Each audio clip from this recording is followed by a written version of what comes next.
আসসালামু আলাইকুম, শুভ দুপুর। সবাই কেমন আছে? আরেকটি নতুন মিনি ব্লগ নিয়ে চলে আসলাম আপনাদের মাঝে। তো সকাল সকাল খুব বৃষ্টি হচ্ছিল। সকাল সকাল না, আসলে রাত থেকে বৃষ্টিটা হচ্ছিল। সকালেও একটু বৃষ্টি ছিল। তারপরে ভাবলাম যেহেতু বৃষ্টি হচ্ছে, একটু খিচুড়ি রান্না করা যায়, সবজি খিচুড়ি।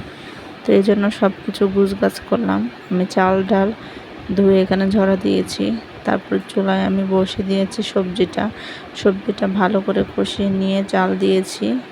তারপরে তো আমার খিচুড়িটা হয়ে গিয়েছে। আসলে ব্যস্ততার জন্য আমি ভিডিওটা করতে পারিনি।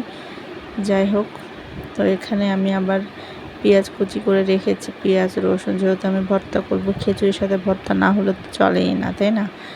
এখানে পেঁয়াজ কুচি করে রেখেছি ডিম ভাজার জন্য। তারপরে এই তো আমার ভর্তাগুলো হয়ে গেছে। এখানে মরিচ ভর্তা আছে, তারপরে শুটকি ভর্তা আছে, ডিম ভাজা আছে, আরেকটা ভর্তা আছে।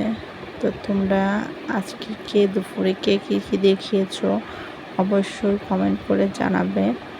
তো কেমন হয়েছে আমার রান্নার ভিডিওটা অবশ্যই কমেন্ট করে দেবেন। আল্লাহ হাফেজ। আজকে এই পর্যন্ত ভিডিও, সবাই ভালো থাকবেন।